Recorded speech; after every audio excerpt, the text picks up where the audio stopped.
So let's talk about grid league race programming. Why do we do what we do as far as movement selection, as far as weight selection? And so when you talk about grid league programming and why you choose the movements you do within the races, you have to look at the fundamental goal. And the fundamental goal is very different than a lot of sports that people come from that play grid league. So for example, we're not testing fitness as in CrossFit. So every workout tests the dimension of fitness in the collection of workouts across the day is a representation of total fitness within a competitor. Grid League is very different. We are designing a team race to be exciting and fun to watch. We're always thinking about the spectator first. So number one goal, exciting race. What makes up an exciting race? And to us, there's four main components. First of all, you've got to have spectacular movements. You have to have high demonstrations of athleticism. And the goal is for somebody to say, wow, that's crazy. That's a mini win or a mini piece of entertainment within the total race. You also need fast action. So there's these studies out there that, figure out when people are most engaged with the sport. And it's when some sort of fast action is happening. And so we want to design a race that has as much fast action as possible. You also need the opportunity for close finishes. The ending and close finish, the crescendo of a race is that finish. So we want a build, which means it's close. You need teams to be close to have a crescendo at the end, which is a close finish. And somewhat related to that is the opportunity for comebacks. So a team gets a lead and the other team comes back, gains the lead, and vice versa. So lead changes. Those four components, as we see it, are the main things that make a grid league race exciting. And so we're always thinking about, okay, when we choose movements, how do they achieve them? So let's first talk about close finishes. When you select a movement, the risk reward you take is often the more spectacular the movement is, the more difficult the movement is, the higher the likelihood that you're sacrificing the opportunity or the possibility of a close finish. And that means, or that is because any disparity from team to team is going to be more exposed the higher level the element is. So the heavier something is, if one team is a little deficient in that movement, the other team is going to run away, especially if that person, or that team gets caught up to the point where they can't even complete the movement. That's the ultimate risk, right? We want to avoid that because that takes any opportunity for a close finish away. On the opposite side of that, gymnastics. If the movement is too complex and too difficult, you run the risk of one team getting caught up and not being able to complete it. So the risk reward is, I talked about the downside. The upside is the spectacular movement portion. So the more spectacular the perception of that movement is, the more we're able to say, wow, not only does that add to the experience of the spectator, but the reason we've been able to grow as a sport is because of the impact that our sport has in social media. Our sport was designed to be social media friendly because it's a modern sport. And so this is where gymnastics movements come in. People are always like, oh, you keep making the gymnastics movements higher and higher level, but not the weights. And that's because gymnastics movements are very easy to perceive the difficulty, and you get a much higher chance of somebody going, whoa, that's crazy, sharing it with somebody else, throwing a like on it, throwing a comment on it, or getting that wow in the middle of the race. And the perception between a 250-pound clean and jerk or a 275-pound clean and jerk or even a 295-pound clean and jerk is almost nothing for the average person. When you crack hundreds, I think it's a little different. So let's say 250 to 300. Okay, now you start to really perceive a difference. But unless you're a really experienced weightlifter and mess with those ranges of weights, which, a decent percentage of CrossFitters are, but a decent percentage aren't. They're just going and doing their scaled versions of the workouts. They love what it is, and they don't have a real percentage or a perception of the difference between 250 and 275. So you don't get a ton of benefit when it comes to spectacular movements. In fact, and this kind of relates to fast action, but the most viral movements Strength movements that we've put on social media are fast action. And the heavier you go, the more you slow a player down. So I'm going to give you a couple of examples of fast action in strength elements. Griffin Raleigh's 205 cluster cycling. That's one of our more viral strength related elements. And the reason that was so amazing is because he was taking 205 pounds, just above 200 pounds. People have an understanding of how heavy 200 pounds, and cycling it like it was a barbell and with incredible speed. That was impressive. A wide percentage of people can tell. And it wasn't because it was a max lift. It was because it was a heavy weight, moved really fast. Another example, Blake blew through a ladder in 17 seconds or something like that. And the weight got progressively heavier. Now, we've posted a lot of ladder clips that don't get any kind of reach that one did. And that's because he did it really freaking fast. It looked like a warm up. Another example is Taylor in the fourth quadrant plowing through a really fast cycle rate. I think it was like 115, which isn't even that much weight for her, but she was cycling it so fast and aggressively that it was really impressive. So fast action. And that's really what we want to see. So when you're and all three of those players are some of the top tier strength specialists in the league, it's not just because they're super strong, it's because they move freaking fast. And that is a characteristic of our sport that we want exemplified. Now, that doesn't mean that we should never push weight higher and higher, because we should. Like, we want to show spectacular movements. But when it comes to risk and reward, the risk is slowing a team down that's not as proficient in strength elements to the point where there's no opportunity for a comeback or a close finish. And you wipe out half of the reasons that somebody would see a race as exciting. So when you take that risk in gymnastics, you get the benefit of having those wow moments, continuing to push the element or the bar for what the gymnastics ability within the league continues to get more and more wows on social media and within a race. So you get that clear, definitive benefit that you don't necessarily get with the strength elements. And therefore it's worth the risk of teams, getting slowed down or even halted by a specific movement. And the other benefit to that is the harder we push in that area, the faster teams are going to get better at it. I know strength related athletes might not like to hear that because they want to be able to demonstrate what they're great at. But the reality is, me personally, and this is a personal opinion, I know others will disagree, when somebody moves a moderate to heavy weight incredibly fast, that is just as impressive, if not more impressive, than a really huge max lift or a really big lift that most people can't do. And that does not to say that that's not impressive. It is. But it's also a characteristic of our sport. We want people to move fast. The fast action is a big focus. Okay, so you now kind of have a sense of like why we push the envelope in body weight more so than push the envelope in strength. And I also want to talk a little bit about standards, because standards is another one of the things related to programming that we get pushback on or uncertainty about for good reason, because we take a very different approach than CrossFit or Olympic weightlifting, for example, in standards, because the goal is different. In CrossFit, generally speaking, you're trying to create a stimulus that is matched from person to person and spans different body types. So this is why, and the best example of this is handstand push-ups, and why they continue to try and find different versions of standards that would mimic or replicate what they were looking for, which is, a relatively straight body position. And that's why they went to the feet as a metric of measurement rather than the arms or hands, because otherwise you don't have any influence over the length of the body or how much the spine bends and things like that. So because you're trying to create a similar stimulus, if somebody has a really bendy spine and they don't have to move half the body weight, that's a very different stimulus than somebody that doesn't have a bendy spine, is relatively straight, and what most people would perceive as good movement quality.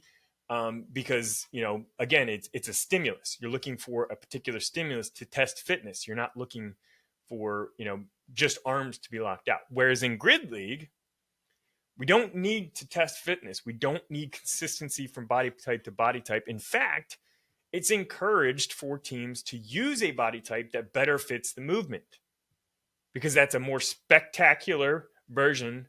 It's somebody that's more specialized in it and is going to move faster, fast action. So, the other component is how easy is it to perceive and to judge? So if there are dimensions of the standard that the average spectator can't understand by any stretch of the imagination, so for example, the handstand push-up standard in CrossFit where your heels had to go above and you had to measure your forearm and all that stuff. So in Grid League, we try to keep it as simple as possible. Butt off the wall, shoulders over hands, at extension. Those are the things we're looking for in a handstand push-up. It's easier to see for a referee, and it's easy for a spectator to understand. So we're looking for easy to understand movements that allow the best demonstration of athleticism. And another great example of allowing the best demonstration of an athleticism is the ring complex we just did. We didn't require a lockout at the top, and people are not used to that. They're like, whoa, that's weird. Why would you do that? Because you're used to having to lock out at the top, again, to demonstrate you have the strength and fitness to reach that endpoint. That's not what our goal is. Our goal is to have a clear, understandable point in a movement that we look for to say, okay, you've achieved a checkpoint to move on in the movement. And that's very different than having a stimulus that we're trying to replicate from person to person. And so in that case, by not requiring the lockout, the player is in a much better position to make a continuation on that movement. So if you have to lock out, it stops everything. And it puts you in a different position that might not allow you to continue into the next portion of the movement as quickly, and therefore doesn't create opportunity for fast action and for demonstrating athleticism. And the best example is Reese's version of this, and I'll show a version of this, but his ability to continue the forward momentum through the forward roll and carry that into the backward momentum of the back uprise was the whole reason that movement was put together, because that was incredible to see, and he was able to take full advantage of not having a lockout, continue the movement, and that was fast as shit. Somebody would see that and be like, holy crap. Like, I don't care who you are. You don't have to be a gymnast. You just look at that and be like, how did he do that? That's crazy. And so by not slowing the movement down, by not paying attention to what the traditional version of the movement is, we allow the opportunity for more spectacular movements and more fast action. So that's some of the reasoning there. Okay, let's talk about weight. Do I think that, we have missed the boat in keeping up with the strength gains of the talent of the league? And here's what I think. Yes and no. So I do see the point in certain situations. And here's where the biggest thing is. There are certain ladders that we should have moved up over time that we haven't. And, I take responsibility for that. When we have a team that has essentially had the opportunity to have a perfect ladder, it's gone too far. I fully admit that. Okay.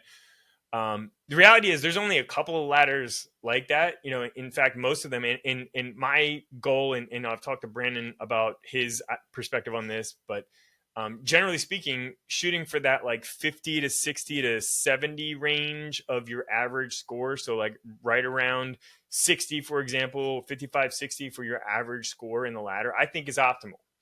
Because here's what you don't want to do with the ladder, and that's limit the opportunity for fast action.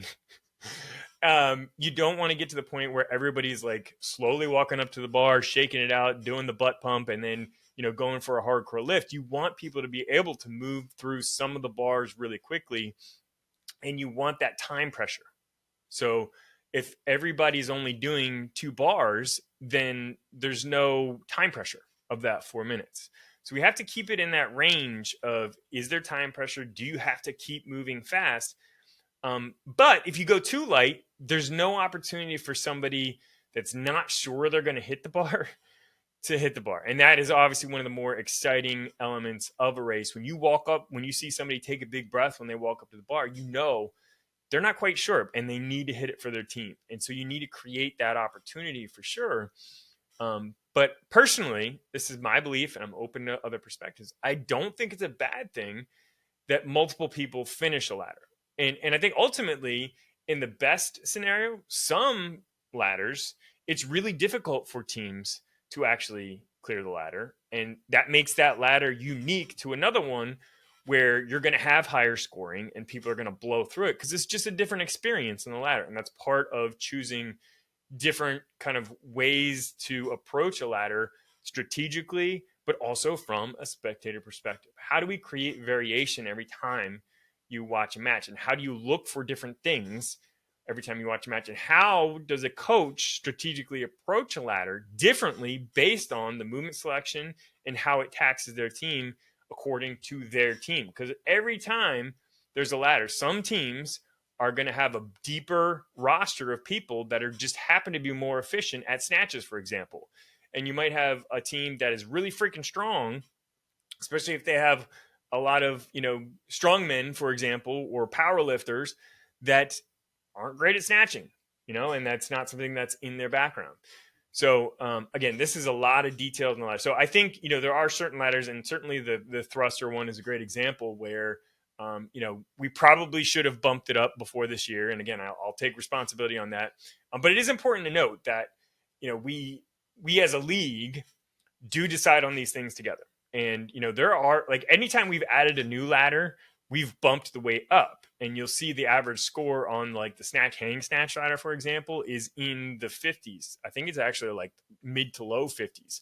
And there are teams in the 40s because we bumped that ladder up as a newer match format.